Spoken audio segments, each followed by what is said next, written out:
Have you ever noticed the strange paradox of life? The more you try to control it, the more it slips through your fingers. You hustle, plan, push with all your might, thinking that force equals progress. And yet, everything starts to unravel. The plans fall apart, the outcomes don't align, and frustration creeps in like a storm cloud. But what if the real power doesn't lie in controlling life, but in mastering your calm within it?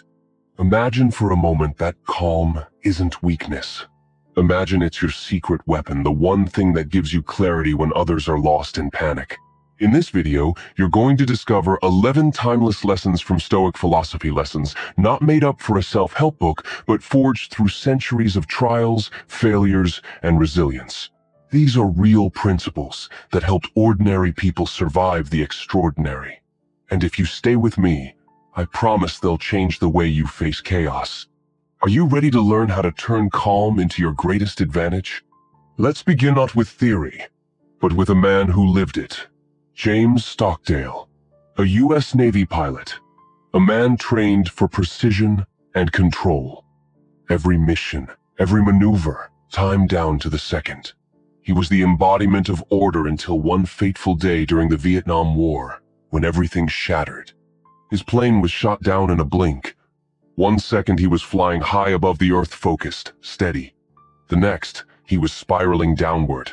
No time to react, no room for thought. Just the sound of chaos, the feeling of falling, and the rush of air against his skin. He ejected, parachuting into the unknown. But he already knew where he was headed, straight into enemy territory. He was captured before he even hit the ground, dragged through the dirt like an animal, beaten and stripped of his name. He wasn't a pilot anymore. He was a prisoner. And his new reality? A cage. Torture. Isolation. 7 long years, not 7 days, not 7 months. 7 years in a small, dark cell, cut off from the world, not knowing if he'd ever see the sun again. Most men would have broken, and many did. They surrendered to despair. Their minds became their own enemies, but not Stockdale. Not because he had unbreakable muscles or superhuman strength, but because he had something greater, mastery over his mind. You see, James wasn't just a soldier. He was also a student of Stoic wisdom, and while his body was locked away, his mind was free. He clung to the words of Epictetus. It is not the things themselves that disturb us, but our interpretations of them. He couldn't control where he was, but he could control how he perceived it. He couldn't stop the beatings, but he could refuse to let them break his spirit. They could imprison his body, but not his attitude. And in that tiny cell, something remarkable happened. Stockdale didn't just survive. He led. He became the invisible backbone of the prisoners. He created a coded communication system that gave them hope. He taught them how to fight not with fists, but with willpower. He reminded them, you are not alone. You are not defeated. Even here, we are not broken. As his captors tried to shatter him, he whispered to himself over and over, this does not define me. I am stronger than this. And he was. He endured. When the war ended and he was finally freed, someone asked him how he survived. He didn't give a heroic speech. He didn't talk about being fearless. His answer was profound in its simplicity. I accepted reality, but I never lost faith in my ability to overcome it. And that, right there, is the heart of this video. You may not control the chaos around you. You can't always prevent the pain, the failures, the disappointments. But you can always choose how you respond. That's your true power. So let me ask you, what's stealing your calm today? A stressful job? A difficult conversation? A situation spiraling out of your hands? Do you feel like you're losing grip? If James Stockdale could find strength in the darkest of cages, you can find it in the middle of a rough day. The difference isn't the size of the problem, it's the size of your response. And in this video, I'm going to guide you through how to cultivate that inner calm, not as an escape, but as a tool for victory. Before we dive deeper, if this message is already resonating with you, consider subscribing and joining our community. As a member, you'll get access to exclusive content, deeper insights, and more tools to help you live with strength and serenity. Now, picture this. You're a Formula One driver. Your hands grip the steering wheel. The engine screams. You're seconds from the finish line. The track curves dangerously ahead. Suddenly, the car begins to slide. For a brief moment, it feels like time slows down. You have two choices. 1. Panic. React out of fear. Slam the brakes. Yank the wheel. Let anxiety dictate your move and end up crashing into the gravel. Or 2. Stay calm. Feel the slide. Trust your training. Ease off the gas just slightly. Guide the car through the curve with focus. You regain traction. You stay on the track. You finish the race. The best drivers in the world aren't the fastest. They're the ones who stay cool when everything goes wrong. They don't fight the curve, they use it. And that's exactly how life works. Life doesn't reward panic. It rewards poise. And when the pressure hits, when the stakes are high, and when everyone else loses their grip, that's when your calm becomes your power. If you study the lives of the most successful people, you'll notice something. They aren't strangers to crisis. Their lives are filled with setbacks, just like yours. But when the world turns against them, they stay on track. They don't let chaos shake them. They don't make decisions from a place of fear. Ryan Holiday calls this a strategic advantage. The strength isn't in how fast you move, it's in how steady you remain. And this idea, this ancient Stoic truth isn't just inspiring, it's scientifically and psychologically sound. A calm mind sees clearer, makes better decisions, responds, instead of reacting. And Marcus Aurelius centuries ago said it best. If you are disturbed by anything external, the pain is not due to the thing itself, but to your estimate of it. And this, you have the power to revoke at any moment. In the next chapter, we'll dive into the first of the 11 Stoic lessons that can change your life. Stay with me. Your calm revolution starts now. As we saw in Stockdale's story, the ability to stay calm in chaos isn't some abstract virtue, it's a practiced discipline rooted in mindset and strengthened by habit. Now, let's delve deeper into how modern science reinforces this timeless wisdom. It is not the thing itself that troubles you, but your judgment about it. These words from Epictetus aren't just philosophy. They are now supported by neuroscience. When we react emotionally snapping in anger, panicking under stress, or spiraling into anxiety, it's the amygdala in action. This primitive part of our brain governs our fight or flight responses, which are essential for survival, but often destructive when left unchecked in everyday life. However, when we manage to pause, to breathe, to center ourselves, we engage a different part of the brain, the prefrontal cortex. This is the region responsible for reason, logic, planning, and thoughtful decision-making. And that difference between reaction and response is monumental. According to a study by the Institute of Cognitive Neuroscience in London, individuals who consistently practice staying calm under pressure don't just feel better in the moment, they also experience lower long-term stress levels and make better decisions over time. They don't let a momentary emotion hijack their strategy. They respond with clarity, not impulse. Now you might be thinking, this all sounds good in theory, but how do I actually apply it in real life? And you're right to ask. Because staying calm while watching a video or reading a quote is one thing, doing it when life throws a curveball is something else entirely. That's where daily practice comes in. Like any skill, calmness needs training. You can't expect to summon it in a crisis if you've never built it in the small moments. So let's start with 2 powerful techniques that will shift your mindset. First is the observer technique. Imagine this. You're not the main character in the story, but an audience member in a theater. Watch yourself going through the moment as if it were a film. What would you advise the character on the screen? What choice would you recommend? This mental distancing gives you the power to detach emotionally and think with clarity. The second is about building the habit of calmness before disaster strikes. Let's say you just got home from the grocery store. You begin unpacking, and suddenly, smash! The egg carton leaps off the counter like it's auditioning for a stunt movie, and now your kitchen floor is a sticky mess of shells and yolk. What's your instinct? Probably to shout, to blame gravity, or ask why the universe is plotting against your breakfast. But here's the truth. This is your training ground. If a small inconvenience like this can rattle you, what happens when something truly serious occurs? Your ability to stay calm isn't forged in moments of drama, it's built in the everyday, in the tiny misfires, the daily delays, the spilled milk. Calm isn't a magic shield that appears in chaos. It's a muscle. And if you want it to be strong when it counts, you have to work it every single day. So ask yourself honestly, are you acting like a rookie driver who panics at every sharp turn? Or are you developing the skills to handle life's unexpected swerves with precision and poise? Let's take this further. Have you ever had a day where everything was planned perfectly, down to the last detail, and then it all went sideways? You wake up early, feeling optimistic. Today's the day.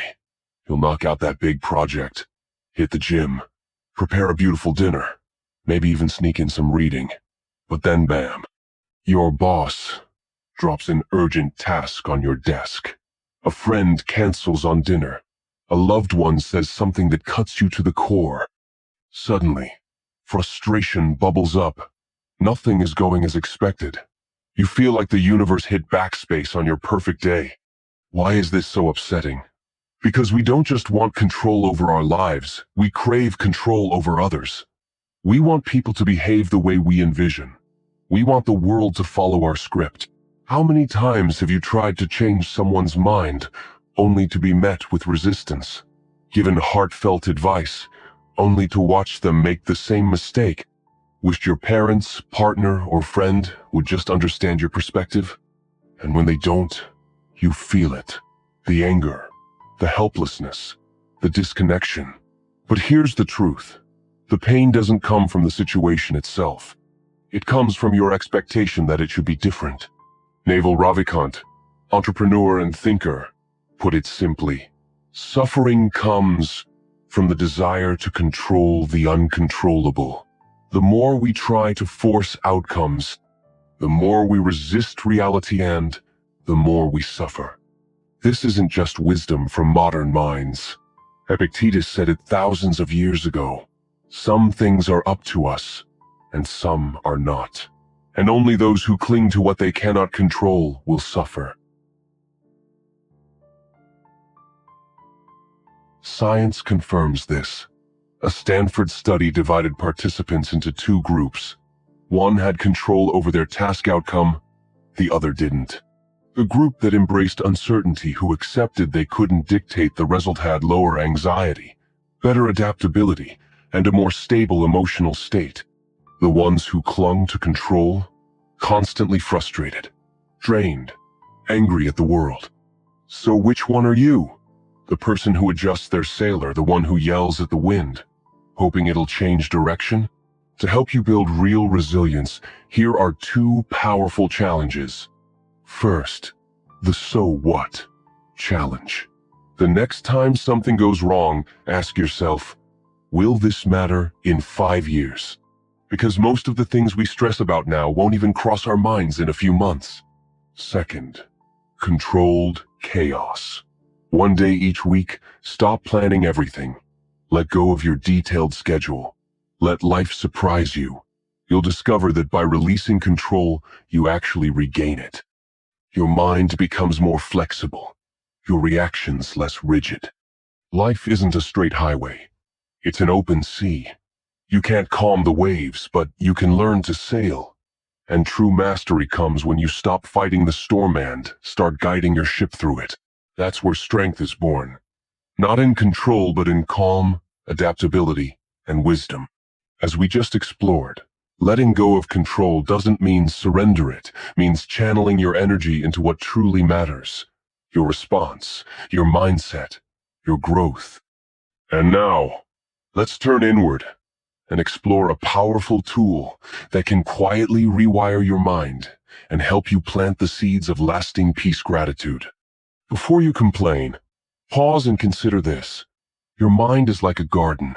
Whatever you choose to plant, whether it's resentment, fear, or appreciation, is exactly what will grow.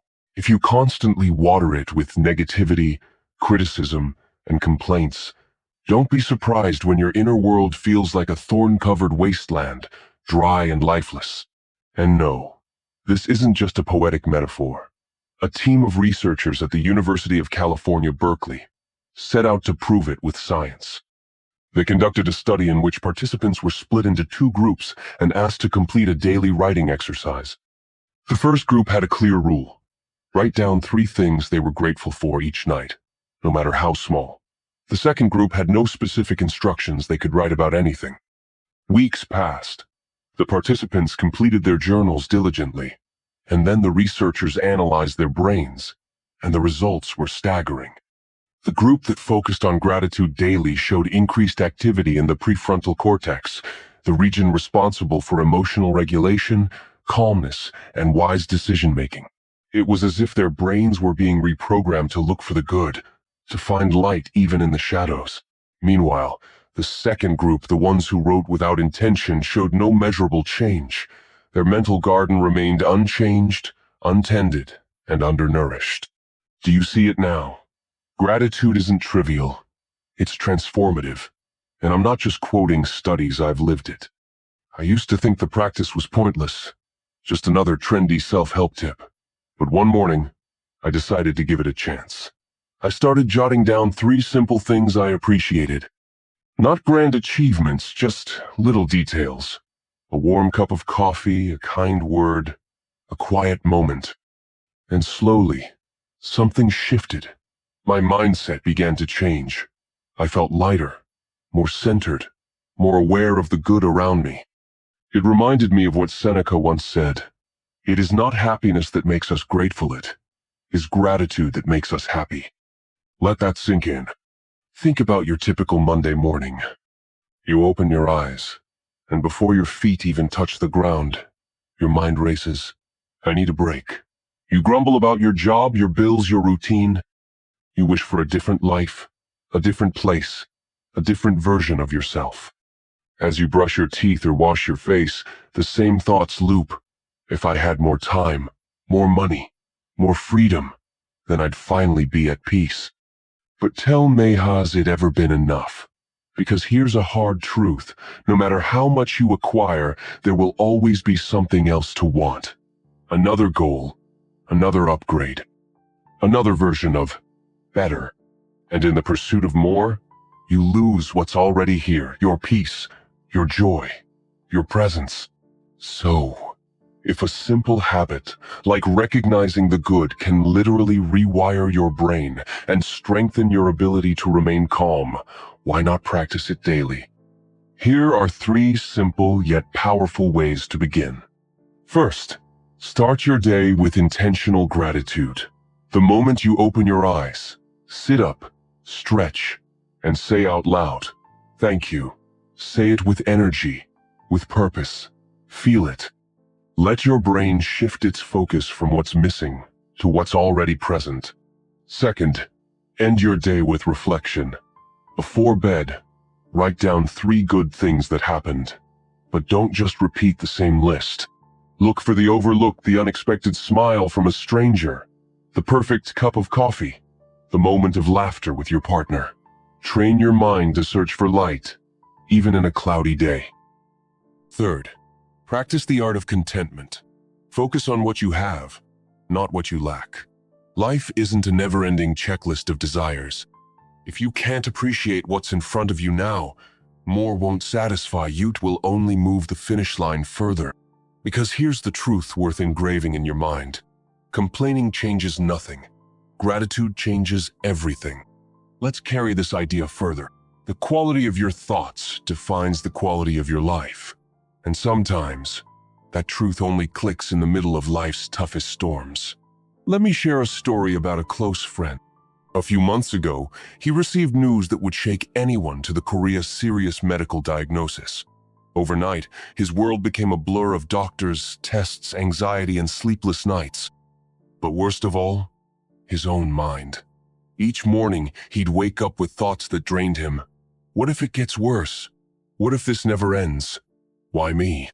And when your mind is your enemy, every day becomes a battle. But then, in one of those long, sterile hospital waiting rooms, he overheard a recording by Tony Robbins. In it, Tony said something simple but profound. The quality of your thoughts defines the quality of your life. That line stuck. My friend couldn't shake it. He started reflecting and realized something even more powerful. Marcus Aurelius had said nearly the same thing almost 20 years ago. The happiness of your life depends on the quality of your thoughts. That's when everything changed. His illness didn't vanish. His treatments didn't stop. But he changed. Every morning, before he even got out of bed, he made a decision. Today, I'll think something good. Today, I'll find one reason to smile. Today, I'll cherish what I still have. And slowly, his experience shifted. He became more patient, more resilient. He found laughter again. Not because the storm was over, but because he had built shelter inside himself. Marcus Aurelius, an emperor, facing war, plague, and betrayal, didn't focus on what was outside his control. He focused on the one battlefield where victory was always possible: the mind. So I'll ask you, what thoughts are you planting in your mental garden? Are you watering seeds of gratitude, resilience, and hope, or are you feeding doubt, fear, and negativity? Start small. Reframe one negative thought a day. When your mind says, "This is a disaster," challenge it. Is it really? Or is it just unexpected? That small act of reframing, that moment of mental discipline, can open a new path. One that leads not just to surviving chaos, but thriving within it. In the next chapter, we'll explore how to transform fear into focused energy and use every obstacle as fuel for inner growth. Stay with me, your journey to mental clarity has only just begun. In the last section, we saw how the quality of your thoughts shapes the quality of your life. Now, let's explore how you can train your mind to focus on solutions rather than problems, and how this shift can completely change the way you experience challenges. Instead of saying, "This is a disaster," what if you told yourself, "This is hard, but I can learn something from it"? What if instead of falling into despair, you whispered, "It won't be easy, but I'll find a way"? This isn't about lying to yourself. It's about rewiring your brain to see opportunities where others only see obstacles. It's a conscious effort to shift your lens from helplessness to possibility. Your mindset isn't fixed. It's moldable. And by practicing this reframing daily, you strengthen your ability to stay calm, focused, and strategic in the face of adversity. But this transformation doesn't happen in isolation. It's deeply influenced by the people you surround yourself with. Negativity is contagious. If your environment is filled with chronic complainers, drama lovers, or people who throw in the towel at the first sign of difficulty, their mindset will quietly seep into yours. You'll start absorbing their fears, their doubts, their hopelessness. So make a choice. Surround yourself with people who challenge you to grow, who speak of possibilities, who ask, "How can we solve this?" instead of, "Why bother?" These voices will become the mirrors that reflect back your potential and the fuel that keeps your mental fire burning strong. Another powerful strategy: visualization. But not the fluffy kind where you dream of yachts and mansions. I'm talking about mental rehearsal, daily habit of seeing yourself handling challenges with grace and confidence. Imagine walking into that difficult meeting and speaking with calm authority. Picture yourself reacting with patience when your child throws a tantrum or when your plans fall apart. Feel the emotional composure, the inner steadiness. Why is this important?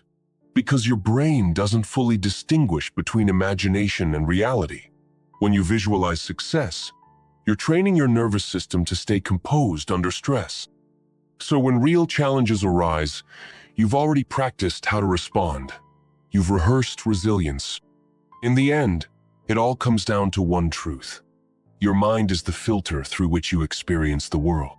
If that filter is clouded with fear, scarcity, and self-doubt, your entire reality becomes distorted. But if you train your mind to seek clarity, to focus on strength, and to act with intention, you begin to shape a life that reflects that inner strength. So here's your challenge.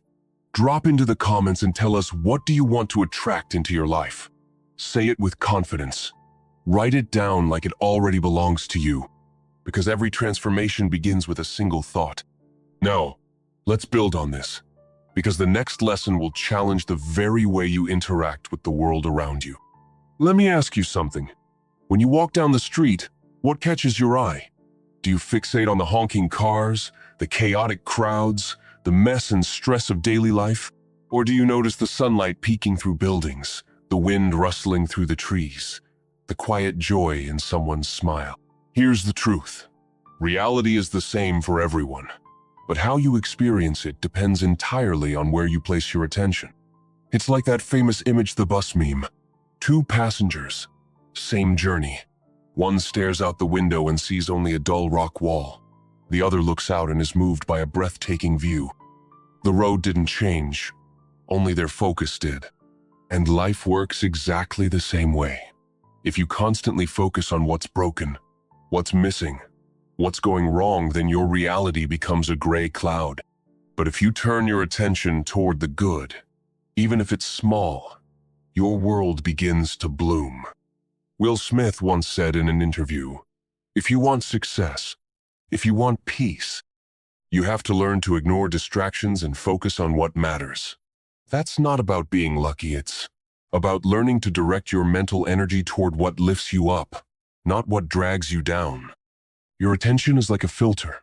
Just like on Instagram, switch the filter and the whole picture changes. If your mental filter is tinted with worry, frustration, and judgment, that's all you'll see. But if you shift eye-teeth, you choose to highlight what's in your control, what you can be grateful for, what you can take action on, your entire perspective shifts. So where have you been focusing your attention lately? Try this simple reflection. Think of something that upset you this past week. A disagreement, a stressful email, a comment on social media. Now ask yourself, did obsessing over it help you? Did it make you feel empowered? Or did it drain you? Now imagine if you had chosen to shift your focus, maybe to a quiet victory, a task you finished, a compliment someone gave you, a meaningful conversation. Would your day have felt different? Here's how you can start reclaiming your focus today. First, do a mental diet. Just like you watch what you eat, watch what you consume mentally. Reduce the amount of bad news, drama, and mindless scrolling you let into your head. Ask yourself, is this helping me grow or just stealing my peace? Second, reset your attention throughout the day. When you feel your mind spiraling into worry or negativity, take a break. Step outside. Breathe deeply. Focus your senses on something simple as sound of birds, the feeling of the air, the color of the sky. Change your input to change your state. Third, curate your environment. Surround yourself with people who embody what you aspire to. People who build, not break. Who encourage, not complain. As Epictetus said, where your attention goes, there is your soul. In the end, you are what you focus on. If you learn to place your attention on strength, on peace, on clarity, then no storm can shake your foundation. In the next section, we'll dive into something people often overlook: how essential rest is to a sharp and resilient mind. Because no matter how strong you are, without recovery, even the brightest flame can burn out. In the last section, we talked about the power of your attention, how the direction of your focus can shape your entire experience. Now, let's dive into something equally crucial: rest. Because even the sharpest minds, without rest, begin to fade. Here's the good news. Recovering your energy doesn't have to be complicated. It doesn't require expensive getaways or elaborate routines. Sometimes, it's as simple as reading a few pages of a book, writing in a journal, or just sitting in silence, letting your shoulders drop and your breath return to a natural rhythm. The key is to send a clear signal to your brain. It's time to disconnect. Just like you wouldn't run a marathon every day without a break, your mind also needs intervals of stillness to regroup and strengthen. And here's something many of us need to hear. Listen to your body. If it's whispering that it's time to stop, don't ignore it. Rest isn't laziness. It's strategy. Think of an elite athlete. They don't train non-stop. They know that their growth, speed, and performance rely heavily on how well they recover. And you are the athlete of your own life. Your arena might be the office, your relationships, your creative work, or your inner growth. But the principle is the same. Rest is fuel. It's sharpening your edge. It's preparing you not just to continue, but to thrive. Because if your goal is real, sustainable success, you don't need more hours of mindless hustle. You need sharper clarity, deeper focus, and most importantly, inner calm. Now let's talk about one of the most powerful tools for creating that calm, your morning. Let's imagine something playful. Picture Marcus Aurelius and Seneca waking up in the 20th century. Marcus, eyes still half shut, reaches for his phone before he even sits up. He scrolls through his notifications, a barrage of Senate emails, snarky tweets criticizing his latest decree, and headlines screaming about unrest at the empire's borders. He sighs, pours his coffee, and the weight of the day already pulls on his shoulders. Seneca, on the other hand, opens his eyes and stays still. He takes a deep breath. Before moving, he asks himself, what kind of day do I want to have today? Slowly, he gets up, stretches, drinks some water, and sits with his journal. He writes a few reflections. Then, without touching his phone, he walks outside. The fresh air greets his skin, and he begins his day centered, calm, and clear. Same world, different start. Now let me ask you, who do you resemble more in the mornings? So many of us begin our day on autopilot. The alarm goes off, and before we've even left the bed, we've already let in noise, stress, expectations. We don't prepare our minds. We don't steer the ship. We just jump into the current and hope we don't sink. But imagine if you could start your day differently. Imagine choosing how to feel, how to think, how to respond before the world demands anything from you. Science backs this up. Dr. Rangan Chatterjee, a leading voice in wellness and neuroscience, explains that a consistent morning routine reduces anxiety and increases mental focus. Whether you read, stretch, meditate, or simply avoid screens, these small actions anchor your brain. They give it structure, predictability, and space. So how are you beginning your days? Let's do something together. Right now, imagine that today is your turning point. I'll walk you through an ideal morning to help you build this habit. First, when you wake up, don't touch your phone for the first 30 minutes. I know it's tempting, but ask yourself, do you really need to see 20 emails or a flood of notifications before you've taken your first breath of the day? Give your brain the grace of a peaceful beginning. Instead, start with something small, something intentional. It might be making your bed or stretching gently. Maybe you sit quietly with a hot drink or take a short walk outside. The activity doesn't matter as much as the mindset behind it. You are choosing to begin the day with a win. Then, take a moment to visualize. Imagine what kind of day you want to have. How do you want to feel? Calm? Confident? Grateful? Picture yourself responding to challenges with patience. Picture yourself moving through tasks with clarity. This simple act, visualizing your ideal emotional state, gives your brain a direction. It primes your nervous system to behave in alignment with that energy. It's not just a mental game, it's a neural roadmap. And if you're wondering, but I've never visualized before, how do I train myself to really see the future I want? Don't worry. That's exactly what we're about to explore. Because up next, we'll dive into why visualization isn't just hopeful thinking, but a science-backed skill that shapes the reality you build. So before we continue, tell me, how are you going to start your mornings from now on? Share it in the comments below. Declare it. Own it. Because once you put it into words, you begin to make it real. This community is here to support you. You don't have to walk this path alone. Let's move forward together.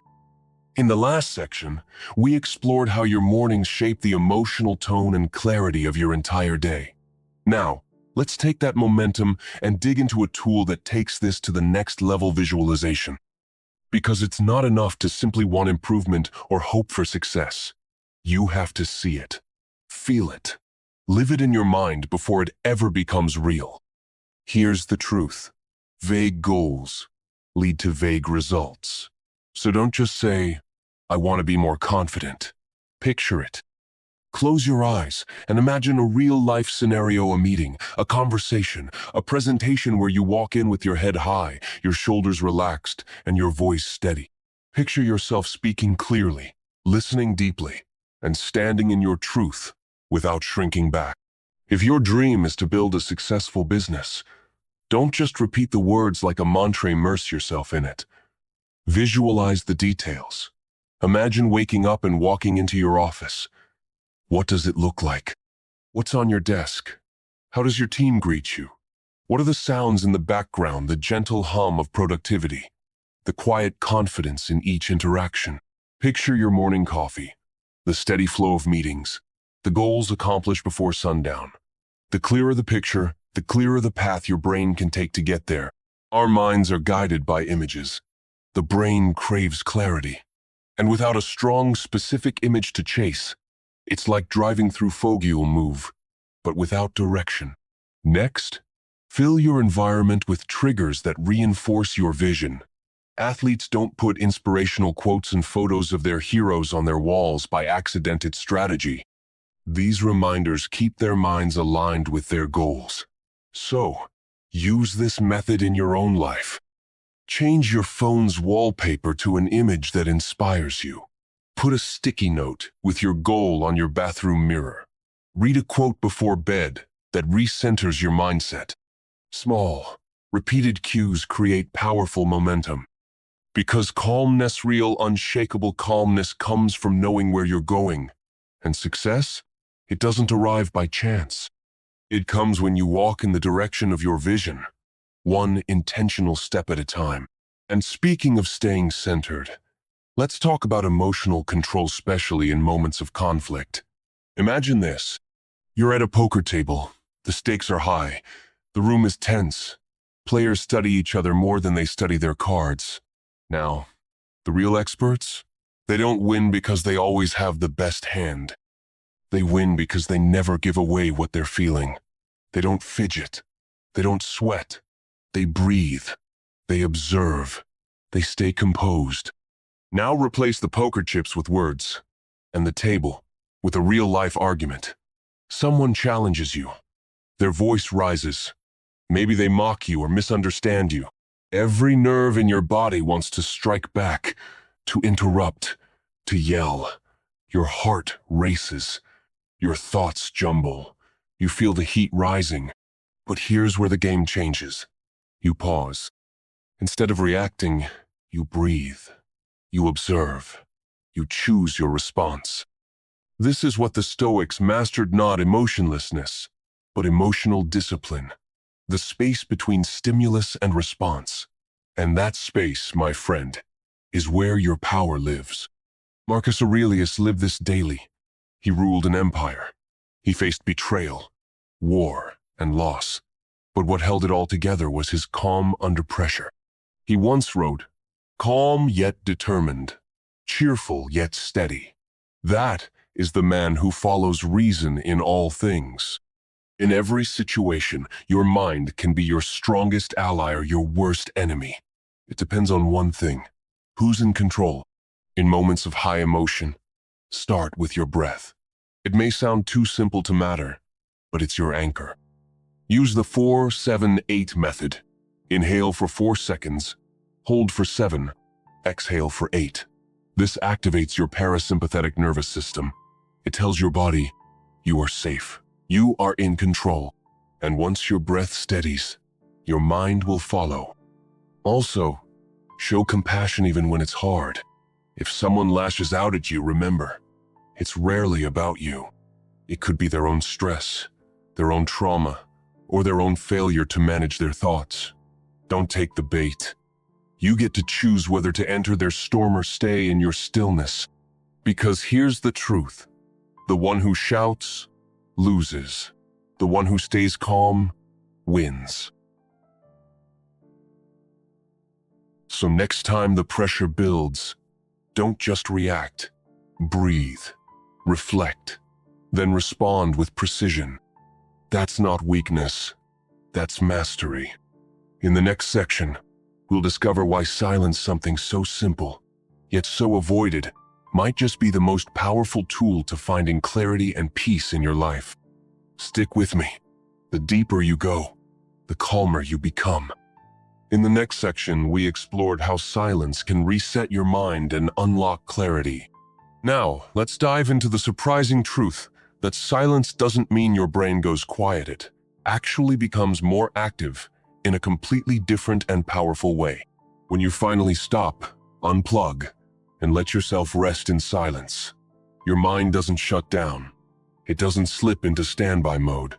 In fact, the opposite happens.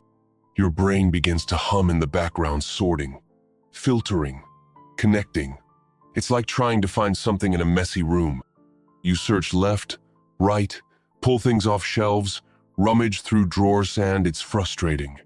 Nothing appears, everything is chaos. But then you pause. You take a breath.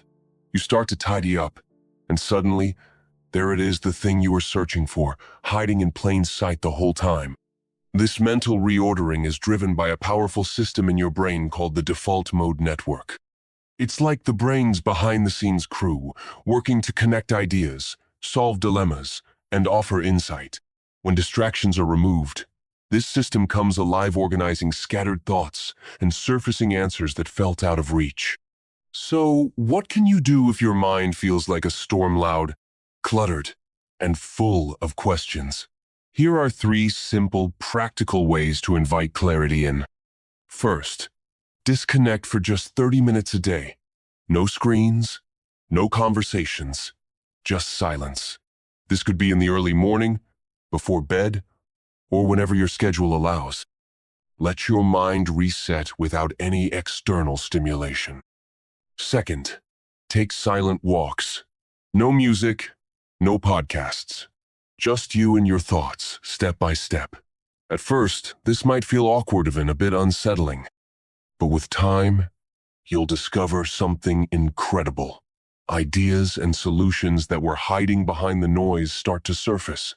Your thoughts become companions instead of enemies. Third, write. During or after your silent moments, jot down anything that comes to mind: ideas, emotions, worries, patterns. Don't censor or overthink it. Writing brings structure to the chaos, helping you see your mental habits clearly. And when you begin to notice those patterns, you start to gain power over them. Here's a question to reflect on. If you can't be alone with your own thoughts, who else would want to be? Silence is not a void. It's not an absence.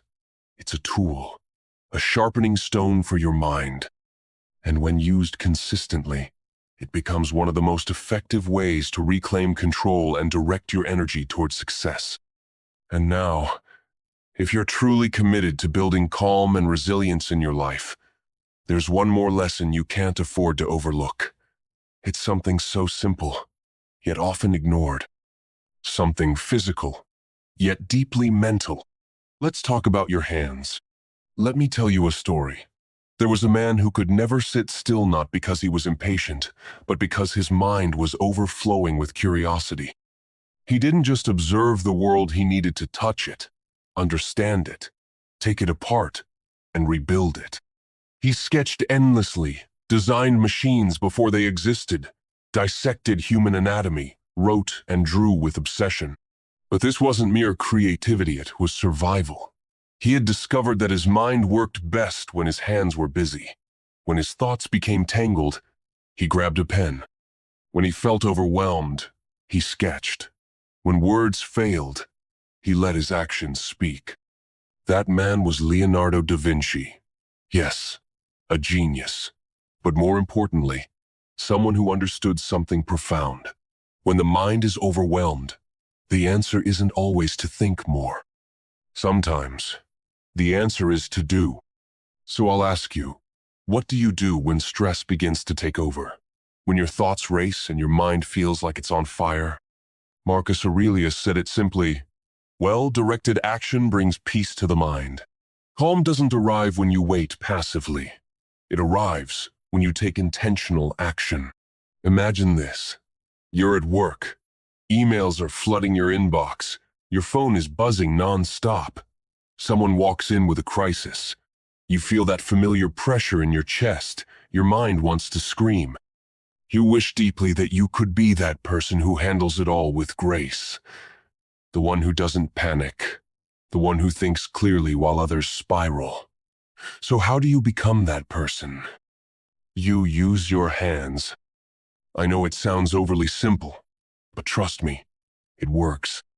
Here's how to start.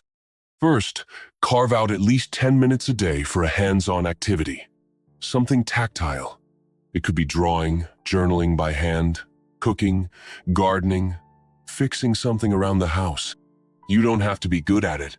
It's not about performance. It's about presence.